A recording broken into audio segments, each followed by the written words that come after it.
display team.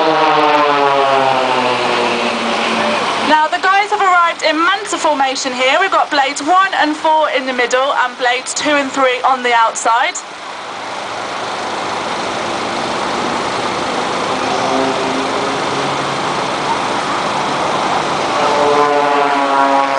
Now all of the blades are former red arrows, and the banter at RAF Scampton was all about the art of precision, but at the blades we like to do things a little bit differently, and we create a bit of order out of chaos.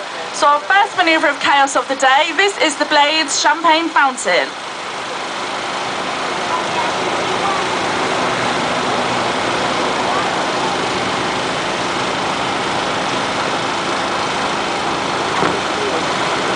Now the blades are going to fly back towards us.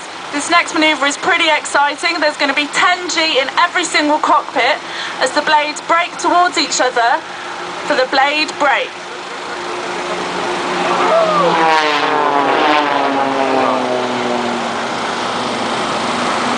Now it is going to get even more exciting than that, and it actually is as close as they look. Throughout the display the blades are going to be between 8 and 12 feet from wingtip to wingtip, so they are actually flying as close as they look.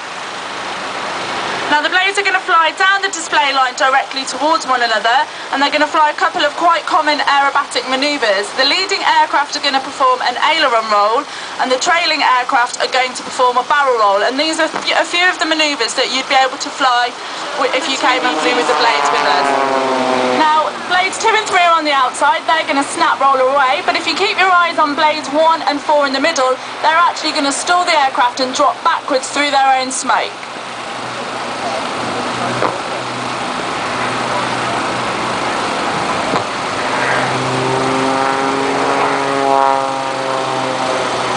Now taking centre stage we've got blade 4 Andy Evans. He's a lovely guy, but once he gets in the cockpit he is absolutely 100% bonkers. He's going to end up upside down and push up for half a loop. So he's pushing negative G here, about minus 5 G. The blood is bulging in his head. And when he gets to the top he's going to snap roll the aircraft back down towards the airfield.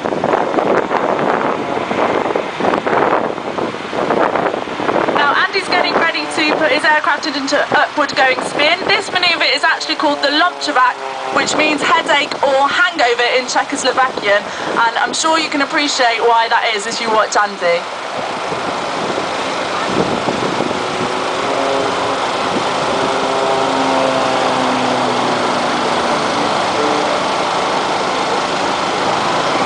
Andy's going to be back a little bit later on for some more solo display flying, but in the meantime, if you look 300, this is the blades twinkle rolls.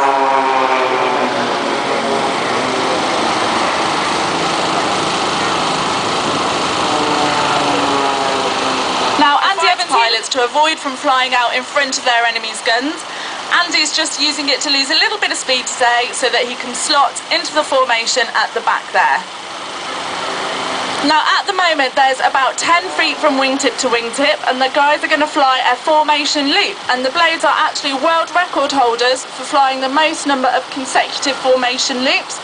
We set it at the end of 2011 where we flew 26 loops.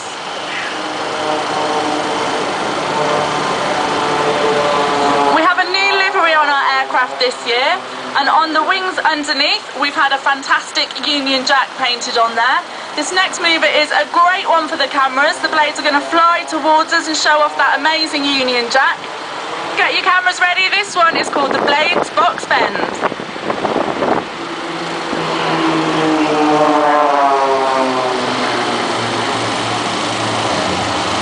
Now blade 4 is moving to the right into line abreast formation. It does this. It's formation flying from 4 aircraft at 0 miles an hour. The blades are going to pull up into the vertical and they're going to stall to the left and fly back downwards down the smoke of the guy next to them.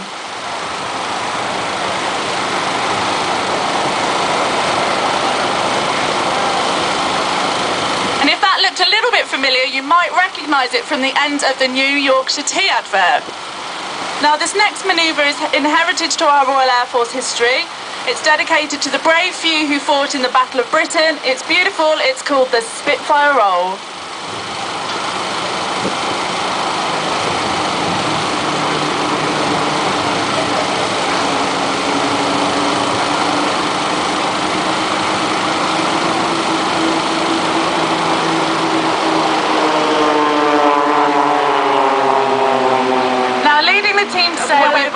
100 miles an hour, 10G again in every cockpit. This is the 1v1 cross.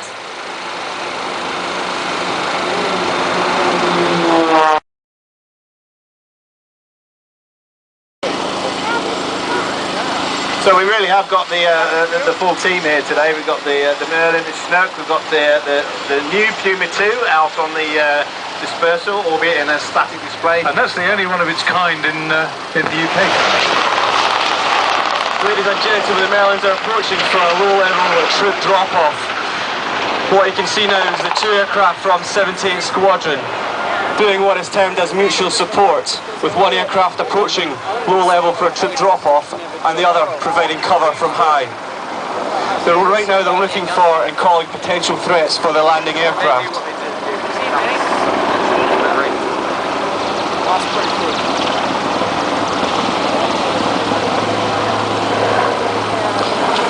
Depending on the nature of the threat, the aircraft will first accelerate at low level before converting speed to height and climbing at maximum rate, putting in turns to make them hard to hit.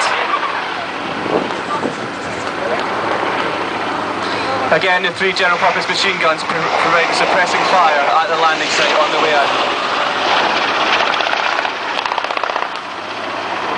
What's the guys with the red smoke? That's obviously friendly troops coming in to try and suppress the enemy. Yeah, they've got a smoke screen there, and I'm sure they can take out the Taliban, minimising the time the aircraft has to spend on the ground in a high threat environment.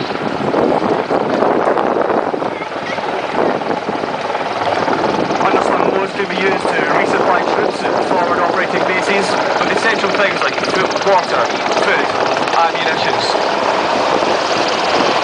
Here you see the 105 gun, a little bit overkill for the two enemy we've got in the Land Rover today, but certainly effective. Oh, absolutely. One round from that gun and it's game over for those boys.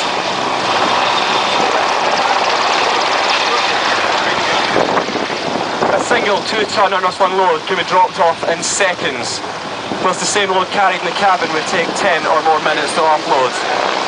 Plus all the emergency medical equipment and a small force protection team.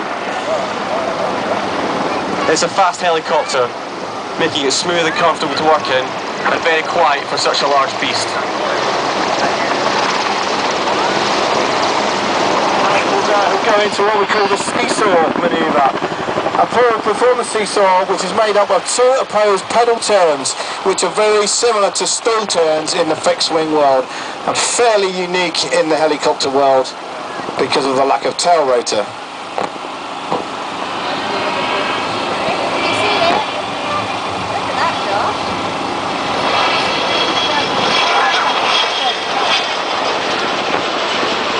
Great sight and sound of the Chinook as it goes past.